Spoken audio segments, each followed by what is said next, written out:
Porritet një brez i ri, i cili po kërkon gjithnjë më shumë për të përmirësuar pamjen e vet, shpesh pa u ndalur për të menduar të gjitha pasojat negative që mund të vinë nga një injeksion i gabuar, nga një ndërhyrje e gabuar. Porritet një kërkesë gjithmonë më shumë që ka kaluar tashmë kufijt e normales dhe ka hyrë në territorin e të ndërhyrjeve të rrezikshme, pa protokolle, pa siguri dhe jashtë çdo standardi mjekësor. Unë nuk aplikoj filler në klinikën Nonia. Kjo ka qenë një zgjedhje ime personale, pavarësisht se është një procedurë të cilën mund ta aplikoj, por është një zgjedhje ime sepse mendoj që nëse do të bësh diçka në këtë fushë të mjekësisë estetike, duhet ta bësh shumë mirë dhe duhet ta kesh me shumë pasion. Dhe pasioni im në fakt qëndron tek rigjenerimi i lëkurës, ndaj kam zgjedhur që mos ta aplikoj fillera. Por jo të gjithë mendojnë si unë dhe sa mirë që nuk mendojnë si unë, sepse na duhen edhe mjek shumë të mirë për të injektuar filler, për të harmonizuar portretin, për të kryer kirurgji plastike. Një prej tyre unë e kam të ftuar sot në studio. Është një kirurgje plastike e cila jo vetëm aplikon fillera, por kryen edhe ndërhyrjet e kirurgjisë plastike. Mirë se erdhe, doktoresh Casey Mersini, kirurgje plastike. Jam shumë e lumtur që të kam në këtë episodin sot, pavarësisht gjithë hezitimeve të tua për të qenë me mua. Faleminderit shumë për ftesën, vetëm ti mund të më sillje nga një udhim, një javor në Kore direkt të dielën në studio për të xhiruar. E vlerësoj. Casey, ti je përveç se kirurgje plastike, nuk ka nisur kështu rrugtimi jot, ka nisur kryesisht me aplikimin e fillers.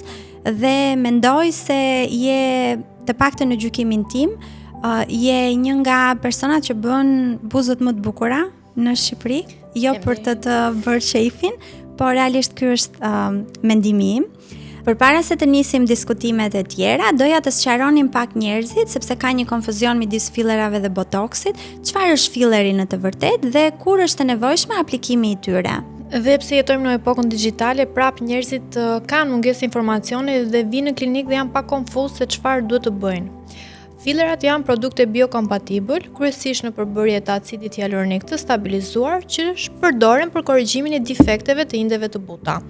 Janë të nevojshme në individ që kanë humbje të volumit, kanë shfaqje të rrudhave në gjendje të lirë, pra rrudha statike siç mund të jenë nazolabialet, rrudhat periorale, rrudhat e glabelës, në defektet e asimetrit, qoftë të lindur apo të fituara gjatë jetës, dhe mund t'i përdoren dhe në depresione post-akneike të zonës së faqeve të shenjave.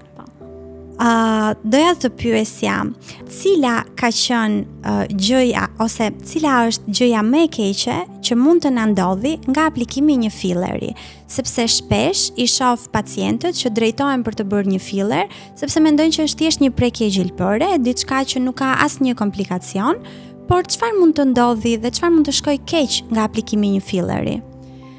Atëherë, normalisht, aplikimi i fillerave dermal është një procedurë mjekësore që sigurisht duhet bërë nga një staf i kualifikuar mjekësor, pra nuk mund të mjaftojë ndoshta një kurs 1 ditor, 3 ditor apo qoftë dhe një javor për të bërë dhe një injection, sado i thjeshtë që mund të duket si procedurë. Ti e di shumë mirë që ne kemi bërë 6 vjet fakultet mjekësie dhe prap formimi që kemi marrë në fakultet nuk është i mjaftueshëm për të bërë këto procedura, po duhem bërë dhe si në rastin tënd që ke bërë kualifikimin 2 vjeçar apo në rastin tim që kemi bërë specializimin afatgjat dhe prap nuk kam mjaftuar sepse kemi bërë trajnime kadavera, trajnime të tjera ndërkombëtar apo për buzët siç e përmendë që për shembull personalisht kam bërë trajnim tek Julie Horn që për mendimin tim ishte top notch për pjesën e injektimit të buzëve. Duke qenë se është procedurë mjekësore, komplikimet mund të jenë nga më të lehta, që mund të vijë nga një migrim, nga një infeksion në thonjza, asimetri, por dhe në raste të shumë të rënda që është okluzioni vaskular, që mund të çojë deri në nekroz dhe vdekje të indit lëkurës. Qëndrojmë pak tek pjesa e buzëve.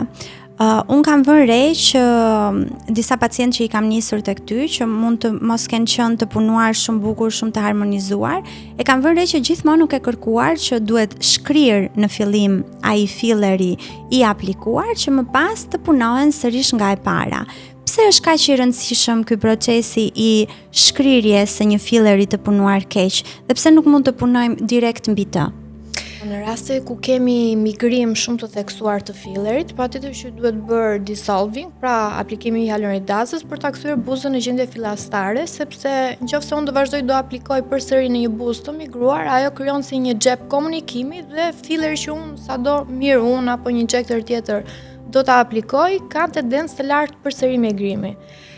Migrimi mund të vijë nga disa shkaqe, mund të vijë qoftë nga teknika e injektimit që mund të jetë e gabuar, zgjedhja e fillerit, pra nuk ka një filler fits all, sepse duhet njohur mirë dhe molekula, densiteti i fillerit për të përshtatur qoftë për buzën apo dhe në gjithë zonat e tjera të fytyrës. Pra nuk mund të aplikojmë të njëjtin filler si te mollzat, si te buzët, si te mjekra. Sepse ti e di shumë mirë që ka densitet të ndryshëm. Pra një filler që ka konsistencë pak më të fortë që përdoret për argumentimin e mollzave, nuk mund të aplikojmë një zonë aq delikate si është trafi apo buzët, që duhet injektuar dhe në plan tjetër. Tek buzët për shembull ne injektojmë në planin submukozal, kurse një filler që ishte për mollzat siç e përmendëm, duhet bërë injektimi pak më thellë në periostëm, pra si për kockës. Po si migron ky filleri? A lëviz si se filleri nuk ka këmbë, na i shpjego pak ne të tjerëve. Filleri nuk ka këmbë, po në momentin për shembull tek buzët që janë zonë që kanë mobilitet të lartë, që lëvizshmëri të lartë, nëse ti bën një injektim të fillerit pas muskulit, ka tendencë më të lartë që muskuli ta shtyjë fillerin dhe të lëvizi, apo molekula siç e përmendëm, nëse janë densitetit më të lartë, patjetër që nuk do rri në planin ku ne kemi injektuar, po do zhvendoset te zona sipër buzës, jep atë pamjen e fillerit mustaqe, dark face, që normalisht duam të evitojmë. Po. E kuptoj. Je shumë e qartë. Po për zonën e syve. Zakonisht për rrethet e zinj poshtë syve, zgjidhja më e lehtë, më e shpejtë që mendoj dhe më efikase kur janë kandidatet e duhur është aplikimi i fillerit në zonën poshtë syve. A janë të gjithë pacientët kandidat për filler në zonën poshtë syve? Si e zgjedhim kandidatin e duhur? Më vjen mirë që e futet pjesë e diskutimit, se ne të dyja patëm dhe diskutimin se skin booster, filler, po. Dhe ishte një temë goxha interesante. Normalisht duhet parë indikacioni, pra duhet parë problemi. Me çfarë kemi të bëjmë? Kemi të bëjmë me një mungesë volumi, kemi të bëjmë me një hiperpigmentim, nga lifestyle, patjetër dhe te nënat e reja që hasim shpesh nga pagjumësia, punët në kompjuter, mund të japim pak një pamje të lodhur të zonës së syve. Në rast se ne kemi humbje të volumit, zakonisht humbja e volumit fillon dhe nga pjesa e mid-face-it. Pra, struktura diamore, duke qenë se bën zhvendosje të dhiamit, jep një pamje pak më të thellë dhe ajo ngjan si hollow. Në këtë rast duhet filler, sepse volumin aq të theksuar skin boostrat nuk besoj se arrin dot. Por në rast se ne kemi në mosha të reja sidomos, sepse shoh pacientë dhe 22 vjeçë dhe vinë dhe thonë duan të bëj filler. Por nuk mund t'i aplikoj personalisht, t'i largoj për të mirën e tyre, një person që është 22 vjeç dhe t'i prish drenimin limfatik, sepse ajo nuk ka mbaruar akoma procesin e rritjes, si thua. Do preferoj të shkoni me një skin booster. Kemi skin boostera për të rritur densitetin e lëkurës, për pjesën e hiperpigmentimit dhe për të rritur cilësinë e lëkurës në atë zonë. Shtojmë pak më shumë prodhimin e kolagjenit, elastinës, ndihmojmë dhe me atë pjesën e rrudhave fine që mund të jenë në atë zonë, por asgjë nuk e zvendëson filleri nëse ka mungesë volumi. Domethënë mbet fjalë në mungesa volumit të theksuara. Po në rastet kur pacientët kanë, se unë shoh që më vijnë dhe pacientë që mund të kenë qeska, por syve dhe sërish tu është injektuar filler. A është e gabuar kjo gjë? Duhet pa rasti. Domethënë nuk mjekësia nuk është dhe shkencë aq eksakte. Sepse shumë persona reagojnë ndryshe, duhet parë sa retension ujor kanë, domethënë dhe pjesën e qeskave, nëse është dhiam i hernuar, domethënë që dhiamni ka dalë pak më në sipërfaqe. Në këto raste patjetër indikohet blefaroplastika inferiore, po sigurisht jo në mosha shumë të reja. E kuptoj. Po ai tindal efekt që e quajmë ne, se zakonisht pacientët mund të kenë bërë filler në zonën e syve, por mund të jetë shoqëruar, le ta themi, janë në gjuhë mjekësore me një entje, me një pigmentim blu që merr ajo zona aty. Çfarë duhet të bëjmë në këto raste? Patjetër që duhet shkrirë, sepse siç e ceka pak më parë, në moment që ne kemi prishur drenimin limfatik apo filleri është injektuar më në shtresa është injektuar më në sipërfaqe, filleri fillon dhe reflektohet dhe shfaqet ajo ngjyra blu. Duke qenë se muskuli i syrit është një muskull cirkular, tenton që ta shtyjë fillerin sa më përjashtë, prandaj duhet bërë një hektimi shumë thellë. Doktor Shkejsi, ti nuk aplikon vetëm fillera, por kryeni dhe procedura të kirurgjisë plastike. A ke vënë re që ka një trend në rritje të kërkesës për kirurgji plastike dhe në mosha të reja? Jo më larg se para disa javësh u publikua në rrjetet sociale rasti një vajze 28 vjeçare që kishte kryer një facelift vetëm sepse donte një glow up. Cili është mendimi jot për këtë? Siç mund ta shohim vitet e fundit, njerëzit kanë filluar dhe po orientohen drejt fytyrës. Nëse para 5-10 vitesh kishim më tepër raste të BBL-it, ato extreme mommy makeover, të gjithë po orientohen drejt fytyrës dhe është normale se është edhe impakti i parë që ne kemi me njerëzit. Nuk ka kuptim një trup i bukur nëse ne shohim një qafë të rrudhosur apo një fytyrë të rënë për mendimin tim. Vinë shpesh fatkeqësisht dhe pacientë në mosha të vogla, 20 dhe 22 vjeç më kanë shkruar me idenë që duan të bëjnë një blefaroplastik, po nuk mund të jetë një 22 vjeçare kur një kandidate për të bërë një blefaroplastik sepse është akoma në zhvillim e sipër. Por mendoj që dhe rrjetet sociale impaktojnë pak në idenë apo ato idealet e bukurisë fiktive që mund të krijohen dhe krijojnë dhe iluzione të kota në. Un kam parë më korrigjon nëse jam gabim me termat, se është totalisht jashtë fushës time. Kam parë që po preferohet shumë edhe kirurgjia plastike për të ngritur këtë pjesën e vetullave. A quhet kjo një mini facelift dhe kjo kryesisht bëhet në mosha të reja, në mos gaboj? Po. Me thënë të drejtën ka një trend shumë të madh në rritje të endoskopik temporal lifting quhet përgjithsisht apo të pjesës së sipërme të fytyrës dhe po fillon pa aplikohet dhe në mosha 8-30-at për arsye me çka kemi parë nga praktika dhe pacientët që kanë humbur shumë peshë ose Ozempic face, që normalisht strukturat dhjamore janë zhvendosur dhe kemi një rënje të fytyrës, apo qoftë edhe për fok kësaj që pacientët duan që duken gjithmonë dhe më të tërhequr. Endoskopi është një procedurë mini invazive, domethënë nuk është aq agresive sa një facelift i mirëfillt, prandaj përdoret edhe në mosha të reja, duke qenë se ne nuk na duhet të disekojmë, pra ta ndajmë lëkurë gjithë strukturat aq shumë sa një teknikë tradicionale, plus se ka rikuperime shumë më të shpejtë, shenjat janë minimale, ku nëpërmjet vetëm një incizionit tek floku 2-3 cm dhe futjes së kamerës ne mund të adresojmë disa problematika siç është ngritje e vetullës, ngritje e cepit të syrit apo të pjesës së midface-it. A zgjat si efekt? Po, mesatarisht 5 deri në 10 vjet, patjetër që varet dhe pak nga lifestyle i pacientit apo procesi të plakjes, është dhe pak faktor gjenetik. Mund të themi që ne e kthejmë mbrapa një 10 vjeçar dhe pastaj procesi i plakjes normalisht do vazhdoj. Për shembull Anne Hathaway, që doli në atë javën e modës në Paris dhe kishte një super ndryshim, një tërheqje të zona e syve, një lëkurë më të tendosur. A mendon se edhe ajo ka kryer një ndërhyrje të tillë? Po, mendoj një facelift. Domethënë flitet edhe nëpër social media që mund të ketë kryer një facelift, po për mendimin tim është i ekzekutuar në mënyrë fantastike. Pra, dhe pse është një moshë relativisht e re, besoj në 40-at mos gaboj. 42, 43 po, 42. Le të themi e ka kthyer mbrapa një dekadë, kështu që në zëre se po fillon plakja në të 30-at. Tani kështu në këtë rast pse mos jemi pozitive ndaj këtij approachi. Po për sa i përket Lindsay Lohan. Po. Lindsay Lohan e mohon në fakt që ka kryer kirurgji plastike për të arritur atë rezultat. Ne dim që ajo ka bërë BBL dhe Moxi për të hequr çuka. Nuk vëlet ta përmendja. Por ajo mohon që ka kryer një kirurgji plastike. Të them të drejtën, në syrin tim mendoj se po gënjen. Po është e dukshme, mendoj, domethënë blefaroplastik. Mendoj që ka bërë një ngritje të vetullës me incizionet që bëhen tek pjesa frontale. Pra kemi një ngritje pak më eksesive të vetullës dhe detyrimisht mund të ketë bërë dhe një pinç plasti në momentin që pasi kjo na fol pak me terma më të thjeshtë, doktoresha. Është shumë të drejtë se konfuzohemi. Po. Në momentin që ne bëjmë endoskopin, siç e shpjeguam, gjithë eksesi i lëkurës, domethënë teprica e lëkurës që mund të ngelet, nuk bën një blefaroplastik si të thuash aq eksesive, po vetëm bën pinç plasti. Nuk është blefaroplastike mirëfillt. Po, pasi bëhet ngritja me endoskope vetullës, gjithë eksesi i lëkurës që ngelet, quhet pinç plasti heqet, sepse hiqet më pak, duke qenë se ne kemi ngritje, normalisht edhe teprica do jetë më pak. E kuptoj.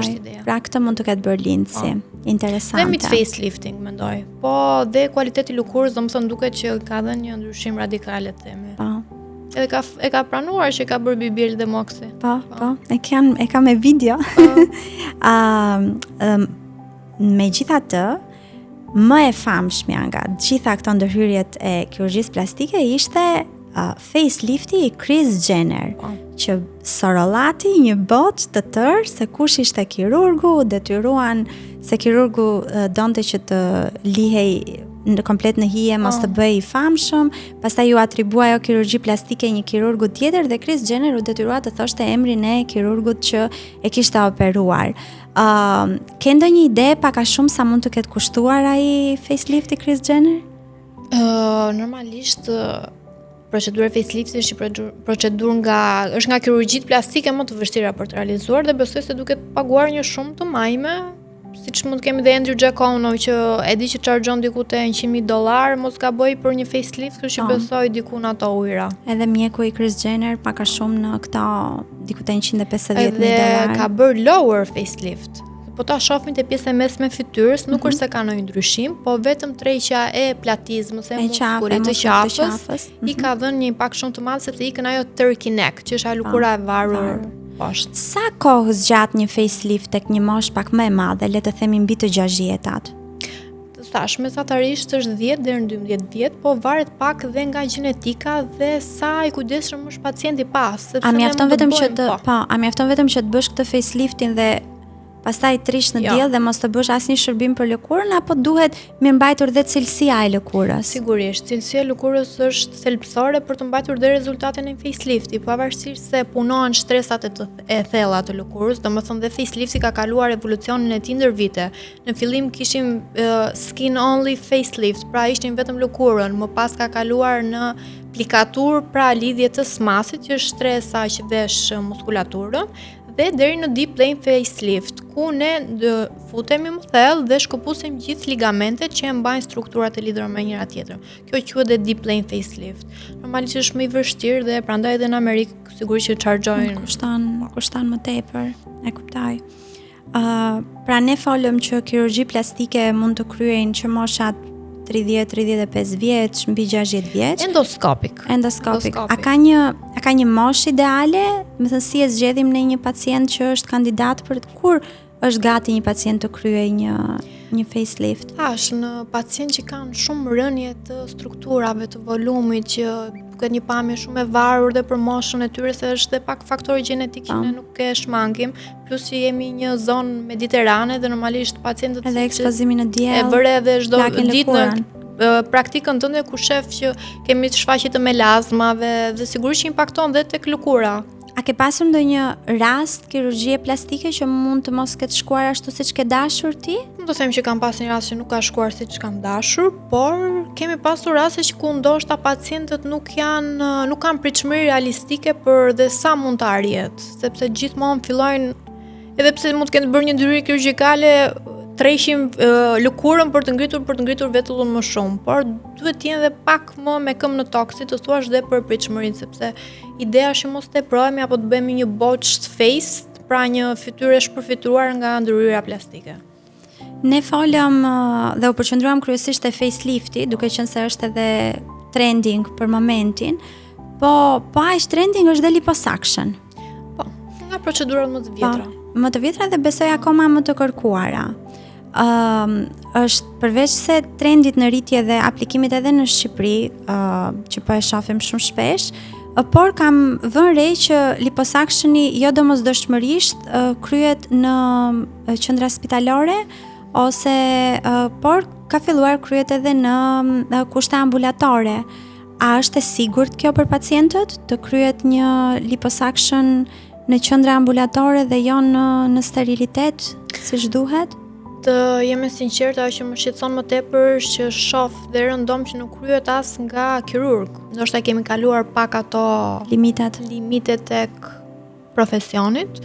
Liposuctioni sa duket një ndryrje e thjeshtë në vetvete, që ne thjesht futemi me një shufër dhe thithjem dhjamin e tepërt, është dhe nga procedura që ka rrezikshmëri dhe sjell komplikacione më të larta në kirurgjinë plastike. Çfarë mund të shkojë keq? Po nga gjëja më thjeshtë që ti mund të kesh parekullsi të lëkurës, deri në një emboli dhjamore, pra ne kemi bllokuar një arterie dhe mund të çojë në komplikacione shumë serioze dhe deri në vdekje. Vën në rrezik jetën patjetër. Po steriliteti sa ndikon mbi vendosja e infeksioneve, të gjitha këto. Steriliteti është i rëndësishëm dhe vajtjen e heqjen të një dëmballe, aq më tepër të një ndërhyrje që ti je duke bërë në kirurgjikale që je duke bërë në fytyrë. Domethënë nuk mendoj dot që në 2025 jemi akoma duke diskutuar për sterilitetin, është absurde. Është absurde. Por këtë bisedë bëjmë vetëm për ju, që na ndiqni përtej kamerës për të qenë më të kujdesshëm se ku shkoni, cilin mjek zgjidhni, çfarë procedurash kryheni dhe ku i kryheni. Kështu që ju lutem mos vini jetën tuaj në rrezik, sepse çdo gjë shkon përtej bukurisë dhe në fund të ditës ai që është më i rëndësishëm është shëndeti. Kesi, faleminderit që ishe me mua sot. Ishte shumë kënaqësi që ta ndaja këtë episod me ty, pas gjithë atyre netëve të gjata në Seul në dhomë bashkë, duke bërë muhabet. Ndoshta nuk mjaftua dhe duhet takoshim prapë të dielën. Po, duhet takoshim sot. Shpresoj që ti jesh kënaqur. Po. Kënaqja pak siklet, ti e di problemet e mia me kamerë, por besoj që çdo gjë shkoi shumë mirë. Shpresojmë shumë që ky episod ju ketë pëlqyer sot. Mos harroni të bëni like dhe subscribe dhe shihemi në episodin e radhës. Paqim.